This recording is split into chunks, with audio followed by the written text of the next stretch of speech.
Vamos a la palabra del Señor. Quiero invitarles al libro de Lucas, capítulo 1, versículo 78. Lucas 1, 78. Por la entrañable misericordia de nuestro Dios, con que nos visitó desde lo alto la aurora. Y el tema surge de este versículo número 78, está hablando acerca de la obra de nuestro Señor Jesucristo, de salvación, perdón de los pecados. Entonces tomamos el título del versículo 78, tremendas, maravillosas y profundas palabras expresadas aquí.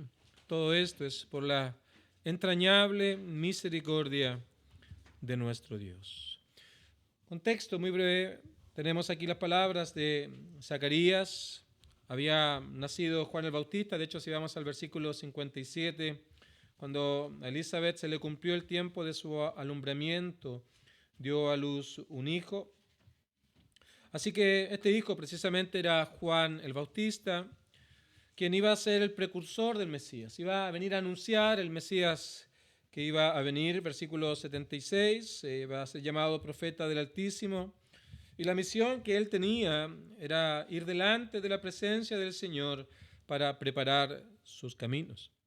Ahora lo que él iba a anunciar, lo que él iba a proclamar, este mensaje que él iba a llevar, se expresa en los versículos 77 al 79, de tal manera que podemos encontrar allí el mensaje del Evangelio encapsulado en pocos versículos, pero que son muy, muy profundos, son palabras muy, muy importantes que nos permiten conocer el propósito por el cual nuestro Señor vino a esta tierra.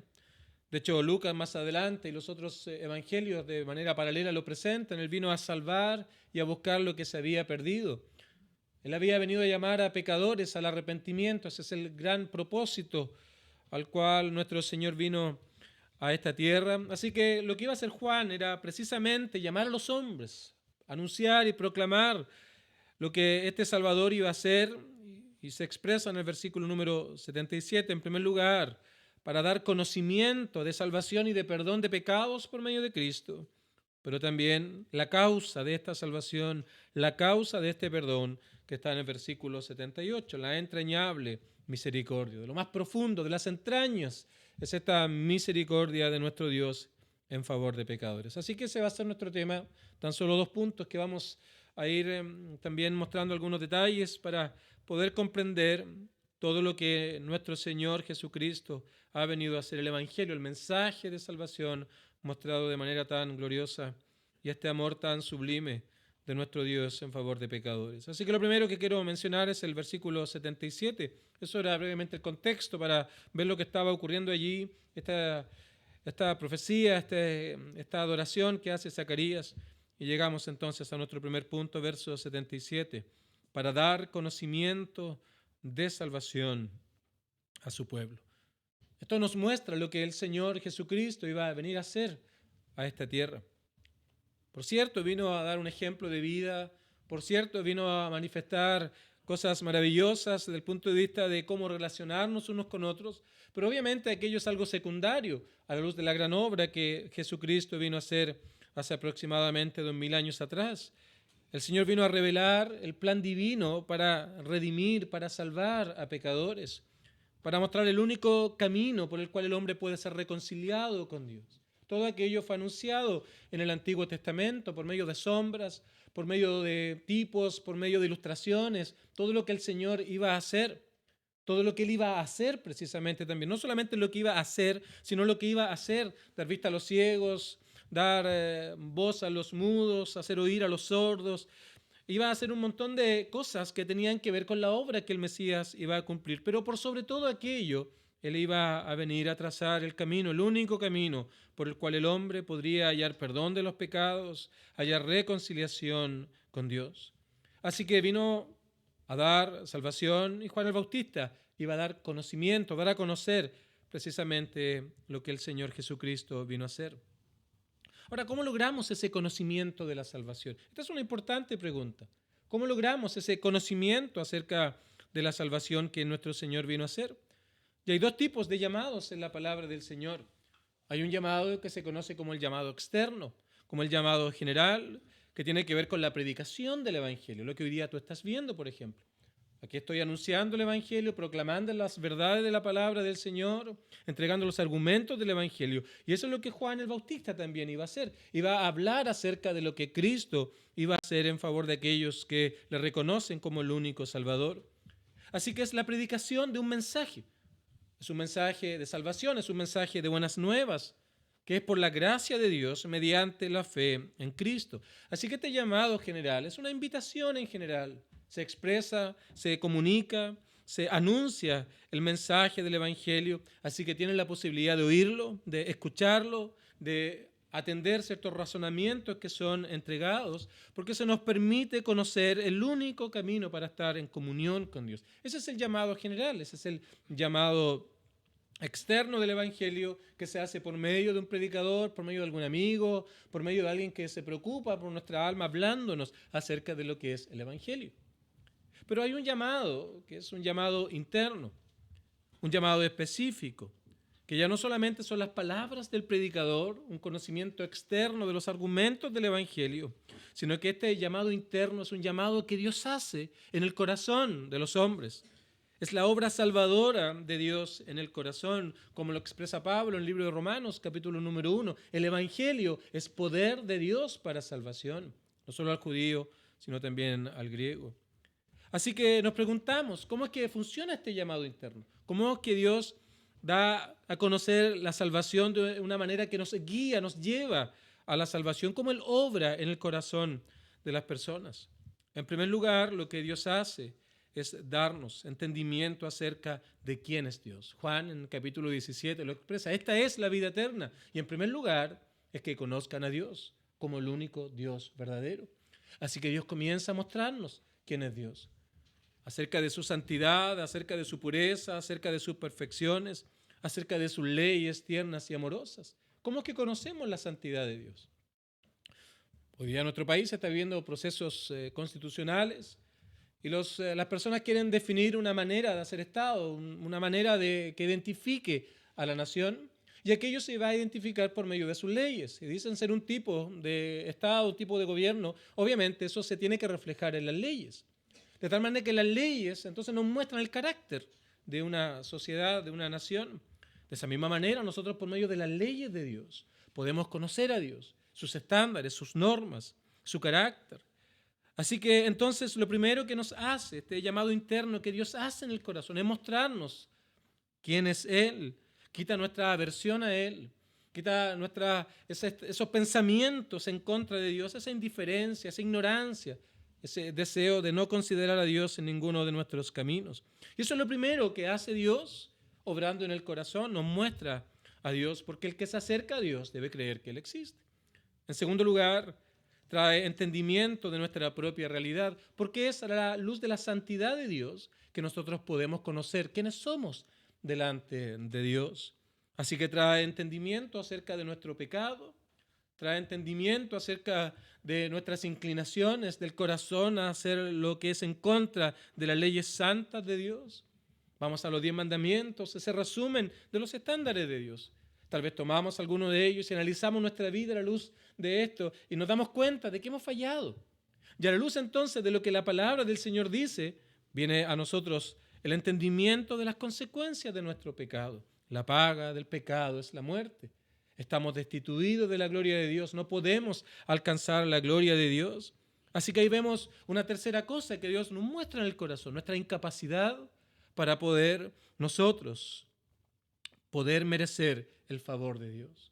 No podemos exigirlo, no podemos ganarlo, no podemos merecerlo, porque estamos incapacitados para cumplir los estándares que Dios demanda para poder relacionarnos con Él, que es una perfección total y absoluta.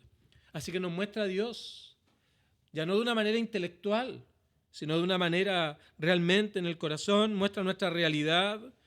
Y en tercer lugar, nos muestra a Cristo y todo lo que Él hizo en la cruz para precisamente ahora poder reconciliar al hombre con Dios. Pero hay algo más que hace el Señor en este llamado interno.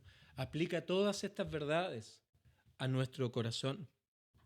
De tal manera que ahora Sentimos que es Dios que nos habla de una manera directa a nuestra vida. Tal vez muchas veces los creyentes podrán haber experimentado esto. Escuchamos el Evangelio y era como un sonido que estaba por ahí simplemente. Pero como usualmente decimos, nos entra por acá y nos sale por acá.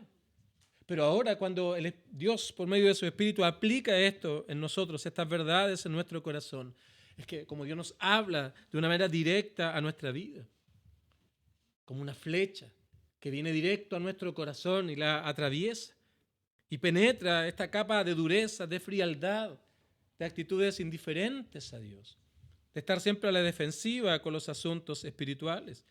Así que ya no vemos el pecado, las consecuencias o esta incapacidad como algo general, simplemente como una verdad que está por ahí, sino que ahora decimos, oh, ese soy yo, esa es mi vida, eso es lo que yo soy.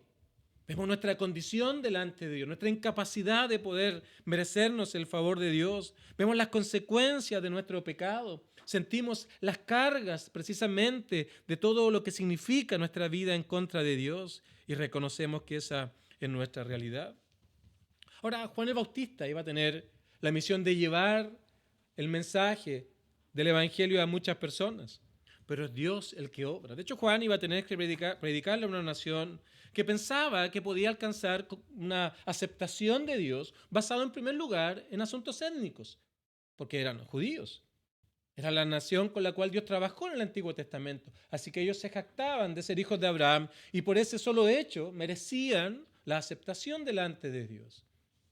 No solamente por el asunto de nación, sino por asuntos ceremoniales. Le iba a hablar a personas que pensaban que por ciertas ceremonias que hicieron en algún momento de su vida en la niñez, ya eran merecedores de la aceptación de Dios, de estar en comunión con Dios. Y más aún a una nación que pensaba que por lo que conocía externamente de lo que enseñaba el Antiguo Testamento, ya por ello merecían el hecho de estar a cuentas con Dios. Pero él le iba a dar cuenta acá de que eso no servía en absoluto para poder tener comunión con Dios. Y aún en estos tiempos, muchas personas confían en este tipo de cosas. Tal vez ya en una nación, pero si pensaremos en asuntos de familia, es que yo nací en el seno de una familia cristiana, así que ya está el cielo ganado para mí, no tengo necesidad de arrepentimiento, no tengo necesidad de poder buscar al Señor, no tengo necesidad de considerar mi vida delante de Dios, porque pareciera que esto fuera por osmosis, simplemente porque pertenezco a una familia que ha servido al Señor desde mi niñez. Otros tal vez pensarán, esto ha sido por una ceremonia, yo me bauticé en algún momento de mi vida, hice la primera comunión en otro tipo de religiones, o he hecho tales cuales ritos que esto me preparan de una u otra manera para ser acepto delante del Señor. U otros tal vez confiarán en su conocimiento, en el entendimiento que puedan tener. Pero el llamado interno del Señor es algo completamente diferente, porque nos lleva a darnos cuenta de la incapacidad que estas cosas tienen para poder darnos comunión con Dios, reconciliación con Dios.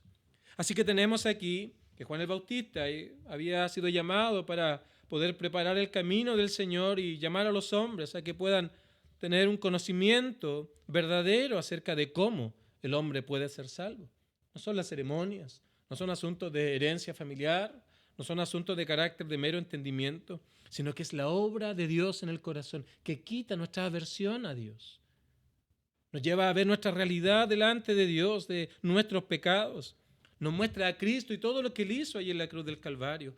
Y Él aplica estas verdades en el corazón, de tal manera que ahora reconocemos que es nuestro problema, que es nuestra realidad. Ahora, ¿cuál es el efecto de la obra de Dios en el corazón? De este llamado interno que Dios hace. Cuando escuchamos el Evangelio, alguien nos habla el Evangelio y Dios toma aquello y lo aplica en el corazón. ¿Cuál es el resultado? ¿Cuál es el efecto de la obra de Dios? Y eso lo hallamos a continuación en el versículo número 77. Nos habla del perdón de los pecados. Eso es lo que Dios hace. Cuando venimos delante del Señor y decimos, esto tiene sentido para mí, esto realmente soy yo, estoy condenado, no hay para mí nada que yo pueda hacer por mí mismo y ponemos toda nuestra confianza en Dios y nos arrepentimos de nuestros pecados. Lo que el Señor hace y entonces es perdonarnos, es limpiar nuestro pecado, es un acto de gracia de nuestro Dios.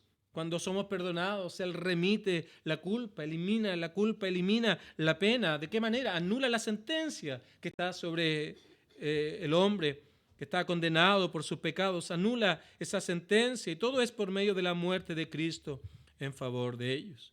De tal manera que ahora el Señor no nos considera culpables, sino ahora somos aptos para poder pertenecer a la familia de Dios, no basado en nuestros méritos, no basado en lo que podemos hacer, no basado en las cosas que inclusive dejamos de hacer, sino basados única y exclusivamente, como vamos a ver a continuación, en la obra de alguien que obró a nuestro favor.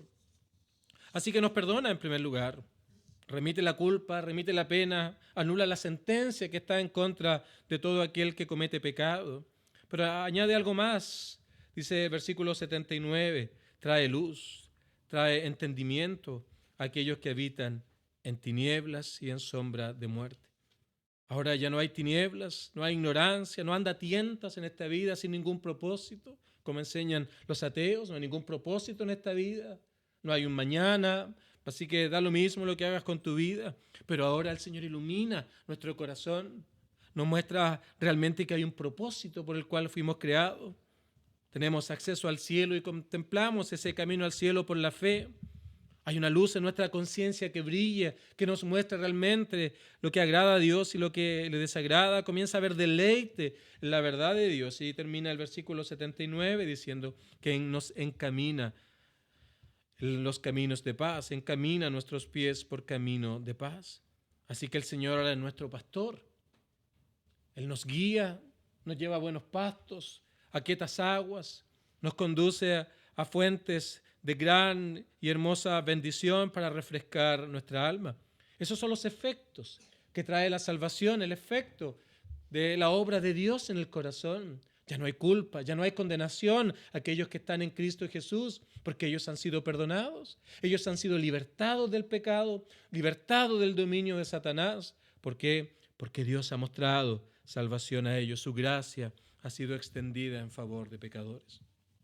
Así que ese es lo primero que quería mencionar. Juan el Bautista había sido llamado para dar conocimiento de salvación a su pueblo. Y ahora también Dios, sobre ese llamado interno, nos atrae a Él, nos lleva en arrepentimiento y confianza en Cristo, de tal manera que somos perdonados, hallamos luz y ahora entonces estamos en caminos de paz. Tremendas bendiciones que hallamos en el Evangelio. La pregunta es, y mi segundo punto para esta tarde, ¿cuál es la causa de todo esto? ¿Cuál es el fundamento? ¿Cuál es la razón detrás de esta salvación que el Señor ha provisto?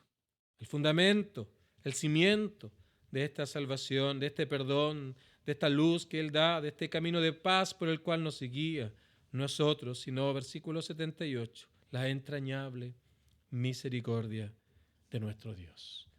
Tremendas palabras, la entrañable misericordia de nuestro Dios. Esto no es por obras, esto no es por algo que yo pueda merecer, no es algo que yo haga o deje de hacer, viendo la salvación tal vez como un largo checklist y cada día en la mañana marcar y decir al final del día me merezco el perdón de Dios. No se trata de esto, sino que se trata de la misericordia, la entrañable, la profunda, la sin igual misericordia de nuestro Dios. ¿Qué es lo que es misericordia?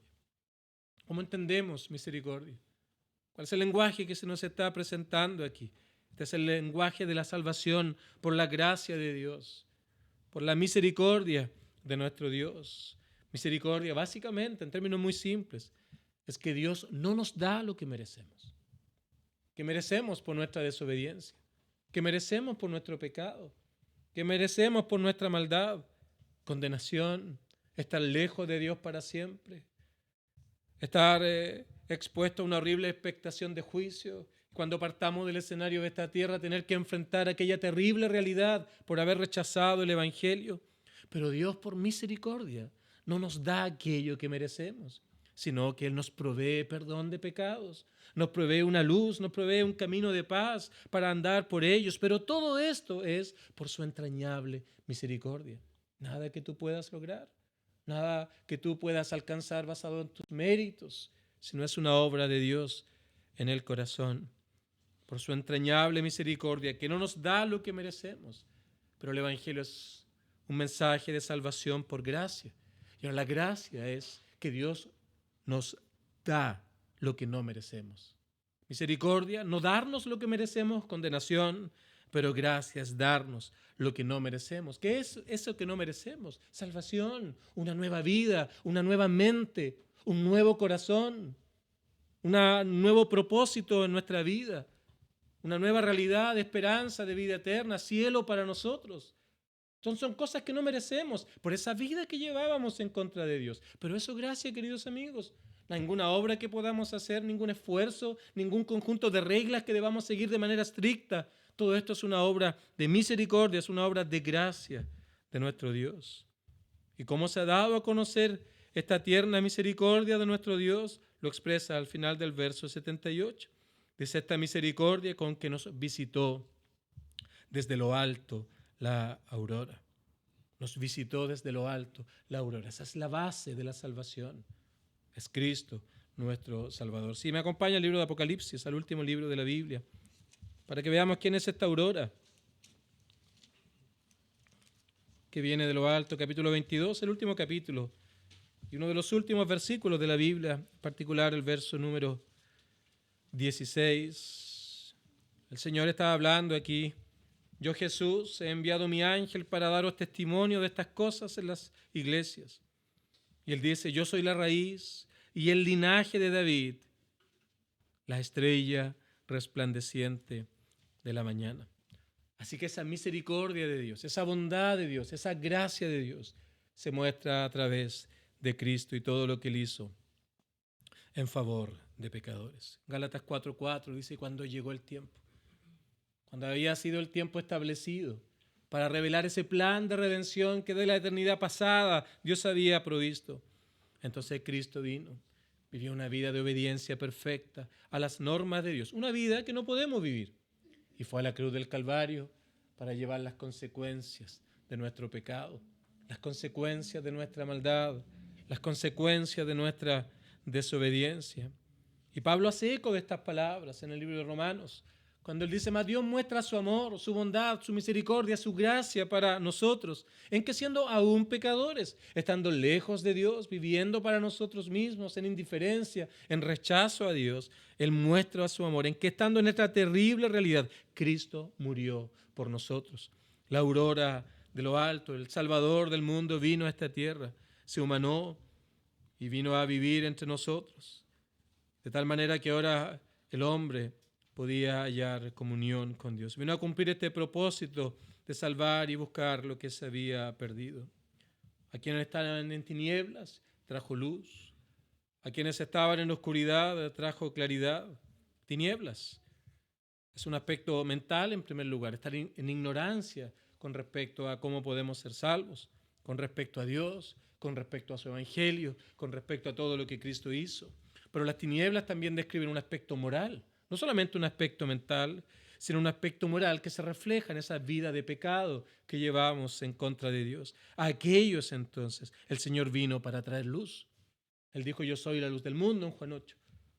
Él venía a dar luz para mostrar la ignorancia que había en ellos, la necedad que había en ignorar a Dios, pero también para mostrar, iluminar aquella práctica de pecado que reinaba en su vida. Así que el Señor iba a iluminar el corazón de los hombres para que vieran esa terrible realidad, oscuridad en la cual se encuentran. De tal manera que no confíen en asuntos étnicos, asuntos familiares, asuntos sociales o un mero conocimiento, sino que en la obra que Él iba a hacer en la cruz del Calvario. De hecho, el profeta Isaías, 700 años antes de que ocurriera este relato de Lucas, hablando de Cristo, él dijo en Isaías 9:2, el pueblo que andaba en tinieblas vio gran luz. Los que moraban en tierra de sombra, de muerte, luz resplandeció sobre ellos. Y aquí entonces Zacarías cita estas palabras de Isaías para decir lo que el Salvador que venía de lo alto, que tomó una naturaleza humana y que fue a la cruz del Calvario iba a hacer, iba a dar luz a los que estaban en tinieblas, a aquellos que estaban en sombra de muerte. Así que vino a dar luz a los que estaban en tinieblas, pero también a quienes caminan en camino de muerte, ahora los iba a traer a un camino de paz. Todo esto lo logró allí en la cruz del Calvario. Pero esta primera venida de Cristo también nos anuncia una advertencia. Subyace a esto una advertencia a la cual también debemos prestar atención. Porque luego de él morir en la cruz del Calvario, fue a la tumba, al tercer día resucitó y él dijo que iba a volver, pero ya no va a volver en un pesebre, a nacer de manera humilde para ser golpeado, para ser menospreciado.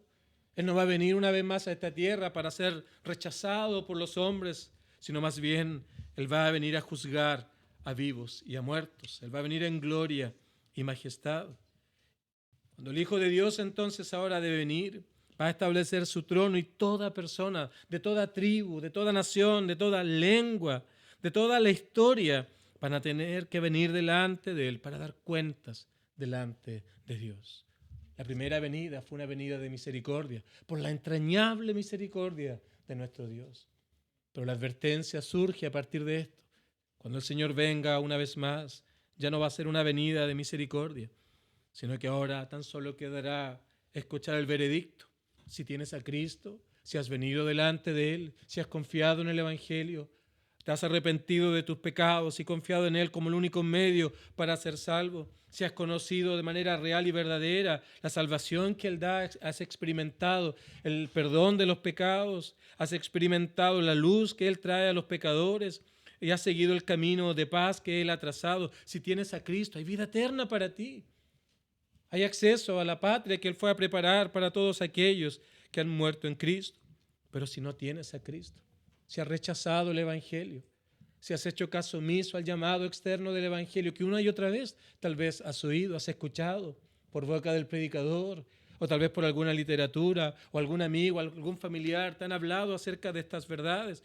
Y si no tienes a Cristo, si no creíste el Evangelio, si no fuiste a la fuente del perdón que se halla en Dios, queridos amigos, no hay vida eterna para ti, solo destierro de la presencia de Dios para siempre, donde por toda la eternidad deberás estar pagando por tus pecados, ese momento sin fin, terrible expectación que habrá para tu vida, estar lejos por siempre y para siempre de la misericordia de Dios. Pero es aquí una vez más, donde no solamente nos advierte, sino que también brilla la gracia de Dios, porque Él constantemente nos está hablando del Evangelio, entre la primera y la segunda venida de Cristo. Permíteme expresarlo de esta manera. Hay venidas a nuestros oídos de Dios por medio del Evangelio. Como una trompeta suena el llamado a estar a cuentas con Dios, a considerar todo lo que Él hizo en favor de pecadores. Una y otra vez se nos advierte, se nos muestra que tan solo en Cristo hay perdón de pecados y vida eterna. ¿Por qué no creemos? Tal vez te preguntarás. ¿Por qué es que no podemos creer en el Evangelio? En primer lugar, por ese rechazo a tener un Dios que nos guíe, a un Dios que nos regule, a un Dios que nos muestre las cosas que debemos hacer. Ese rechazo o esa firme determinación a mantener nuestras propias metas, nuestros propios objetivos terrenales, son un obstáculo a creer, son un obstáculo. Y eso nos lleva a rechazar, a no creer el Evangelio. Pero también es el miedo a la burla, al que dirán, que van a decir mis amigos, que van a decir aquellas personas en las cuales he puesto mi confianza, en las cuales he puesto mi cariño, he puesto mi preocupación. Aquellos que piensan que el Evangelio es algo ilógico, ¿qué van a decir de mí? ¿Qué van a decir acerca de mi persona? Se van a burlar de mí. Y ese miedo es un obstáculo que nos impide creer. Cualquier pensamiento con respecto a la eternidad, la cosa más grande en la vida, ese llamado externo del Evangelio, el miedo muchas veces lo apaga en nuestra mente. Pero también por la gente. Porque está ese pensamiento de que el cristianismo es para débiles, es para personas que sean gente dependiente o gente ya de edad. Pero los hechos son completamente opuestos a este pensamiento. De hecho, la estadística muestra que la mayoría de las conversiones se realizan o se producen entre los 20 y 30 años. Gente joven que está en el vigor de su fuerza, en el vigor de su juventud.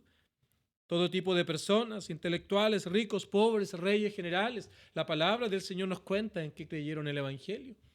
Basta que veas, muchas grandes industrias han sido formadas, hombres que amaban al Señor, Seguramente cada vez que comes un sándwich, si eliges una cierta marca de mayonesa, debes recordar que es un hombre, un cristiano que entregó su vida por causa de Cristo, que generó todo esto. No solamente para gente pobre, no solamente para gente débil, pero muchas veces esto es un impedimento para creer.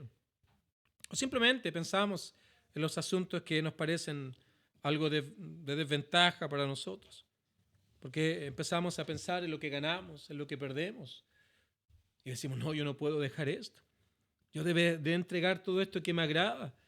Pero queridos amigos, eso es un error, porque no debemos dejar solo las cosas que nos agradan, debemos dejar las cosas que son pecaminosas delante del Señor.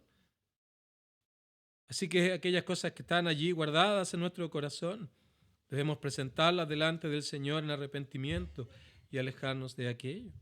Otro dirá, mi libertad es algo tan importante, yo no puedo dejarla. Y no puedo entonces escuchar el mensaje del Evangelio. Pero queridos amigos, sea cual sea la excusa que puedas presentar, una vez más el Evangelio resuena por medio del llamado externo, para mostrarte que tan solo hay salvación, tan solo hay vida eterna, tan solo hay reconciliación por medio de todo lo que Cristo hizo en la cruz del Calvario.